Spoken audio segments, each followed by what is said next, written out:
Hello there, listeners, and welcome to the Fourth Realm. I'm your host, the Iron Defender, and today we're going to be getting into what this channel's real main focus is about, the Resurrection SMP. The Resurrection SMP is a political Minecraft server, heavily inspired by Hermitcraft and the Rathmere server.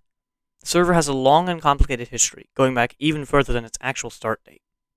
But before we get into the specifics about lore and history, we need to address some important things about the server. Firstly, I am the owner of the server. I am, however, also an actual member of the server. This may create a bit of bias when it comes to storytelling, but I'll do my best to get both sides of every story. Secondly, I will be retelling events in the perspective of storyline first. The storyline is defined as a combination between the actual historical events and lore.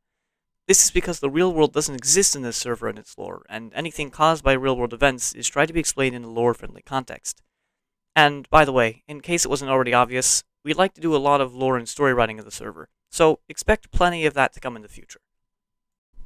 As for some additional important notices on lore and the like, the Resurrection SMP does not run in a real-world time frame.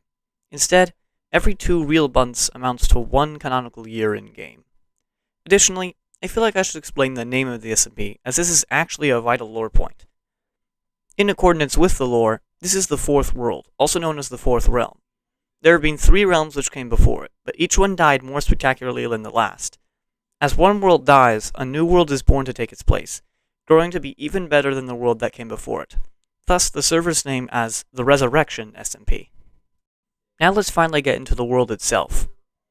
The world is in an 8,000 by 8,000 block area, locked in by the world border. In the center of the map is a mushroom island, which serves as the center of international diplomacy and trade, hosting the server's shopping district and the International Assembly. It is here that buildings such as the World Trade Center, which contains custom villagers that trade building blocks and resources, and the World Bank, which allows for currency exchange, are located. And currency exchange is very important, since the server has a custom currency, the Senkron. The currency was created to help slow hyperinflation by creating a gold standard style system linked to the diamond. The value adjusts to match the level of diamonds in circulation, allowing counter-inflationary measurement to keep it stable. The Senkron and World Bank are the backbone of the global economy, and the basis of all trade on the server. The main feature of the world clearly becomes visible in the form of the Great Connecting Sea, a massive series of waterways that spill out into a single great open ocean. This ocean is the vital heart and blood of the world, connecting nearly every single nation to one another through its waterways. And this brings us to the main point of the server, the countries. The server boasts a great variety of nations, each unique and diverse from one another, filled with rich history and lore. Later along the line, I'll be doing a series dedicated to diving into each country one by one, but there is far too much to cover in just one video. As such, I will just try to summarize through them. Smaritia is the oldest of the nations on the server, and historically one of the most important. The primarily German country is the largest industrial power, specializing in industrial farming and mass resource production. It is also the country with the highest population, and its capital Eisenberg is the largest city in the world by population, development, and size. The country is based on principles of equality, unity, and fair treatment, being the leading proponent of democracy across the world. It has a constitution and is heavily based on workers' rights and unionization. Sabakai is another powerful nation, located in the western half of the world. The primarily Japanese-based country boasts a powerful navy and bureaucracy. It is the world's largest producer of gold, with gold mining in the Badlands as well as an industrial gold farm allowing it to easily outproduce any other nation in gold production, and giving it a monopoly on the trade. It has 2 major cities, Minatocho and the capital of Kinamachi. Sabakai is an absolute monarchy with an interesting but complicated political structure. While the Minister of Stand, the Emperor, is technically a god-king with total power, in reality, the military leader and main advisor of the shogun dictates the country's politics. Eisborn is historically a very important country. The primarily German kingdom is located in the frozen wastes of the southeast, isolated from the rest of the world, and very, very cold. It is a large producer of products such as bone, wool, and netherite due to extensive nether expeditions. Due to the geographic constraints, almost all the population is concentrated in the northeast. Eisborn is very authoritarian, with an absolute monarchy. Historically, Eisborn and Smaritia have been rivals because of their ideological divide, which has led to many conflicts. These 3 nations are the great powers, and most of the global politics revolves around their wins and rivalries. Because a lot of the other countries are more recent or just less eventful, I'll try to run through these quickly. Additionally, some countries may not be included in this video since I'm only focusing on a specific time period for right now, roughly around October and early November. Don't worry if you don't see our country, it will be introduced later down the line. Praetoria is a very interesting and unique country. Located in a shattered savanna just north of the central island, it is the only state to have officially adopted its ideology around anarchism.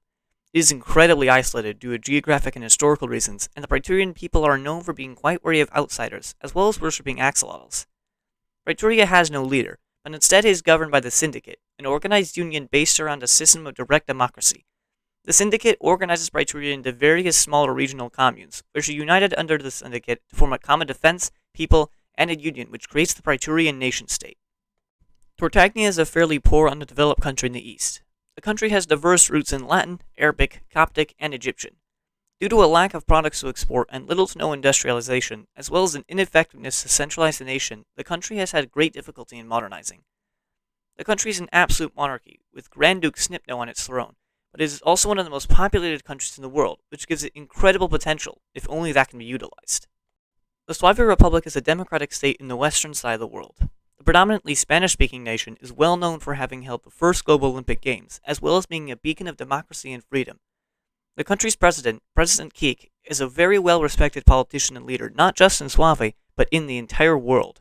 Running a campaign of kindness, honesty, and morality, he has maintained nearly all his campaign promises and is incredibly popular in the country. The Roman Empire is by far one of the strangest societies. Built off the ruins of an ancient seafaring civilization, it is a theocratic militant state worshipping the spirit sheep Dok, but the government and military are also under the complete control of the crime lords and the associated mafia. The country is a military power and fairly industrialized, being the world's leading producer of emeralds and end crystals, and it is by far one of the most fierce states in the world. Yonghui Sumgyul is another interesting and more recent society to enter the Resurrection SMP. Said to be voyagers from a distant other world, their vessel crashed into a large mountain range in the southwest, where they established a theocratic society to their god, the White Dragon. The country is fairly isolated, but slowly it has united into a single nation-state based around the common religion, and the primarily Korean people who practice it. The country has also become more involved on the world stage, establishing official relations with Eismorn, after a diplomatic mission was sent by them to Yonghui Sumgyul. Legend has it Ordantis was founded over 500 years ago by the first prophet, who was contacted by the Spirit of Truth. He took upon the title Rapolho, as did all following leaders. What is truth and what is myth is unknown with a time period that long, but what is clear is that Ordantis comes from something far older. The Latin-speaking country follows a democratic system under a peasants' union model, which was established under the rule of Rapolho IX. It is said that after a great war in which Rapolho XIV was killed, the people fled to a new world, and eventually, after passing through multiple worlds, ended up here. The current leader, Rapolho XV, advocates ideas of nationalism, unity, and truth under a new promise of rebuilding Ordantis. Wielkopolska is a primarily Polish nation, located at the center of the southern arm, leading to Eismorten. The country is a constitutional monarchy, currently led by Prime Minister Joseph Tora. Its unique geographical position means it has an excellent opportunity to play a very pragmatic political game, given that it effectively acts as the gatekeeper to and from Eismorten. It is also ideologically aligned with both Eismorten by being a monarchy, but also with Smaritia by having a constitution and democratic elections. Finally, there is Dalechnia, a primarily South Slavic-based country located in the furthest southwest corner of the world. The small country is a rising industrializing nation based around the Samaritian model of a workers' union democracy. Given that the nation is the youngest in the world, little has come out from it so far, but it looks forward to having a bright future. Then there are alliances. Alliances tend to change quite often and very quickly, so it's difficult to talk about them. Overall, however, certain nations have been allies for some time. There is the Brothers Pact, an alliance created at the start of the Arctic War, in which Smaritia and Praetoria allied each other with a loose military alliance. Then there is West, an economic alliance between Sabakai, Smaritia, and the Suave Republic, fostering economic growth and development between the three nations. There are also a series of loose agreements and alliances, including agreements between Rom Empire and Eismorten, the Rom Empire and West, and another agreement between Yonghui Sumgyul and Eismorten. The Resurrection SMP is even more complicated than this video, and this video is just a vast oversimplification in order to give you an understanding of the server. Additionally, I would like to clarify that this video is being made after the featured time period, which was done for the sake of easing into things and making more interesting content. Now that you've been introduced, however, I will get more into the nitty-gritty stuff in some upcoming videos, namely starting the next video off focusing on some of the early wars and the earlier period. With that, however, I now bring this video to a close. I hope you enjoyed this video and that you're interested in the Resurrection SMP and the vast history it has to offer. Thank you for watching, and farewell.